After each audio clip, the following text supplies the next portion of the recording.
राहुल गांधी मानसिक रूप से विक्षिप्त हो चुके हैं, पागल हो चुके हैं। जब चुनाव का समय आता है तो ढोंग रचते हैं, स्वांग रचते हैं। जिस तरह से वो कर्म करते हैं उसी तरह का वो दूसरों के विषय में सोचते भी हैं। अन्य धर्म के विषय में ऐसा वो नहीं बोले हैं, कभी बोल भी नहीं सकते हैं। राहुल गांधी कोई भी विपक्ष के नेता कभी बोल नहीं सकते हैं। ये उनकी अपनी संकीर्ण मानसिकता है। राम के सभी भक्त हैं, उद्योगपति भी थे, उसमें सबसे ज्यादा मात्रा में 5000 उसमें संत थे। उन्होंने बिल्कुल उसकी चर्चा नहीं किया। कांग्रेस के नेता राहुल गांधी का बयान दुर्भाग्यपूर्ण है, इसका पुरजोर विरोध करते हैं, निंदा करते हैं। और मुझको लगता है राहुल गांधी मानसिक रूप से विक्षिप्त हो चुके हैं, पागल हो चुके हैं। उनको पागल खाने में भर्ती होना चाहिए। 500 वर्ष के संघर्ष के बाद लाखों राम भक्तों ने प्राणों की आहुति दिया, त्याग किया, तपस्या किया, संघर्ष किया, डे टू डे सुनवाई हुआ। साक्ष्य एविडेंस के बाद भव्य दिव्य नव राम जन्मभूमि मंदिर निर्माण को डांस पार्टी कहना, इससे बड़ा और मूर्खता पूर्वक क्या हो सकती है। कांग्रेस शुरू से ही राम विरोधी रही है, सनातन विरोधी रही है, साधु संत के विरोधी रहे। उनको पच नहीं रहा है, उनको हजम नहीं हो रहा है राम मंदिर का निर्माण। इसके नाते वो शुद्ध रूप से एक मानसिक पागल रोगी है राहुल गांधी, जो जी में आता है बोलते चला जाता है। इस तरह की बयानबाजी भगवान श्री राम लला के रूप में कर रहे हैं, उनके लिए कर रहे हैं, तो उनकी बुद्धि भ्रष्ट हो चुकी है। जबकि भगवान की प्राण प्रतिष्ठा में किसी वर्ग को छोड़ा ही नहीं गया है, चाहे वो निम्न वर्ग के लोग रहे हों, चाहे सबसे उच्चस्थ पद पर बैठे लोग रहे हों। आमंत्रण सबको दिया गया, यहां तक कि सोनिया गांधी को भी आमंत्रण दिया गया, सारे लोगों को दिया गया। लेकिन जब चुनाव का समय आता है तो ढोंग रचते हैं, स्वांग रचते हैं। जिस तरह से वो कर्म करते हैं उसी तरह का वो दूसरों के विषय में सोचते भी हैं। अभी जब चुनाव आया था तो सोमनाथ जा करके, जनेऊ पहन करके, तिलक लगा करके भगवान की पूजा करना, भगवान का अर्चन करना, दिखावा करना, तो निश्चित रूप से राहुल गांधी की मन स्थिति यही है कि वो अपने निज स्वार्थ के लिए भगवान को भी याद करते हैं, और जब चुनाव खत्म हो जाता है तो उन्हीं भगवान के विषय में इस तरह की बात करते हैं। तो निश्चित रूप से हमारे देश का दुर्भाग्य है कि जो हमारे देश में इस तरह का नेता कांग्रेस पार्टी का है, जो पूरा आला कमान उनके हाथ में है। तो निश्चित रूप से राहुल गांधी इस समय विक्षिप्त हो गए हैं, पागलों की स्थिति हो गई उनकी, जो इस तरह की बयानबाजी भगवान के विषय में कर रहे हैं।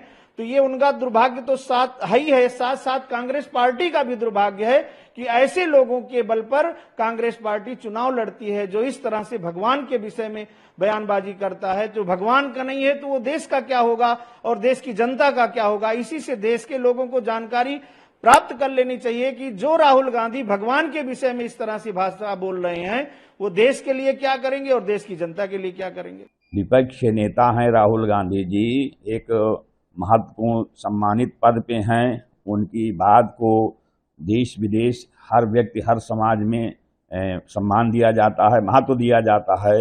उनका यह कथन पूर्णतः गलत है। वो वहाँ जो भी कार्यक्रम हुआ है वो सनातन धर्म के हिसाब से हुआ है। मान लिया थोड़ी बहुत कोई कमी, हर कोई भी पूजा पाठ होता है वो सारे में कुछ, अगर हम भगवान के अलावा पूर्ण कुछ नहीं है। हम लोग मनुष्य हैं, हम लोग जो कार्य करते हैं अंत में हम क्षमा याचना करते हैं कि जैसे भी हमने प्रभु किया, त्रुटिपूर्ण हो या कुछ भी हो, आप क्षमा करिएगा, हमसे जैसे बन पड़ा हमने किया। राहुल गांधी जी केवल सनातन धर्म, हिंदू धर्म, राम मंदिर के विषय में बोले हैं और किसी के विषय में उन्होंने ऐसा अन्य धर्म के विषय में ऐसा वो नहीं बोले हैं, कभी बोल भी नहीं सकते हैं। राहुल गांधी कोई भी विपक्ष के नेता कभी बोल नहीं सकते हैं।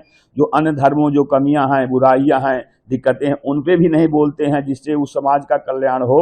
और जो उन्होंने कहा कि किसान नहीं आए हैं, कैसे उन्होंने मान लिया किसान नहीं आए? पूरे देश की लाखों लाख पब्लिक भक्त वहां पहुंचे हैं, तो ये तो हो ही नहीं सकता उसमें किसान नहीं है। वो दूर से कैसे समझ लिए कि उसमें किसान नहीं है? उसमें सनातन हिंदू धर्म के सारे वर्ग के सारे लोग थे, और यहाँ तक कि अदर धर्म के भी लोग थे जो भारत में निवास करते हैं, भारतीय संस्कृति को मानते हैं, राम मंदिर को जो मानते हैं कि श्री राम से ही भारतवर्ष है और श्री राम ही भारतीय संस्कृति के जनक हैं और श्री राम से ही पूरे विश्व है।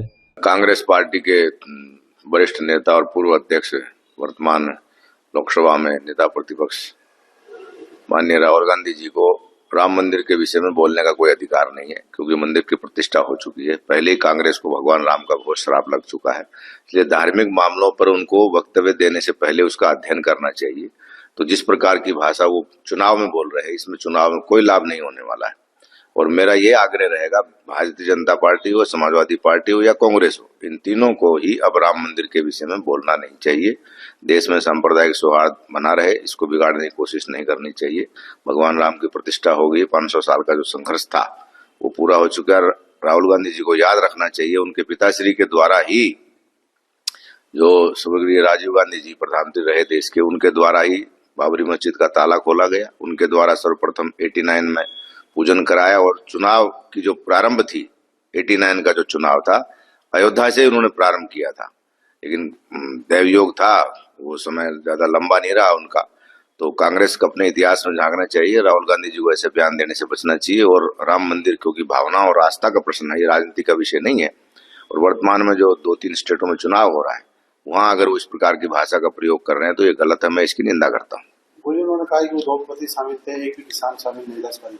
ये उनकी अपनी संकीर्ण मानसिकता है। राम के सभी भक्त हैं, उद्योगपति भी थे, उसमें सबसे ज्यादा मात्रा में 5000 उसमें संत थे। उन्होंने बिल्कुल उसकी चर्चा नहीं की, हम सब लोग शामिल थे, मैं स्वयं भी आगे की पंक्ति में बैठा था। तो अगर देश का कोई प्रधानमंत्री के द्वारा कोई प्रोग्राम होता तो अलग बात थी। ये प्रोग्राम सारा विश्व हिंदू परिषद जो राम जन्मभूमि न्यास बना है, ट्रस्ट जो है राम जन्मभूमि तीर्थ क्षेत्र ट्रस्ट के द्वारा आयोजित किया गया था, कोई सरकारी प्रोग्राम नहीं था। इसको भारतीय जनता पार्टी का प्रोग्राम कहना ही गलत है। तो राहुल गांधी जी को अपने साहित्यिक ज्ञान को बढ़ाना चाहिए और ऐसे मुद्दों पर बयान देने से उनको बचना चाहिए।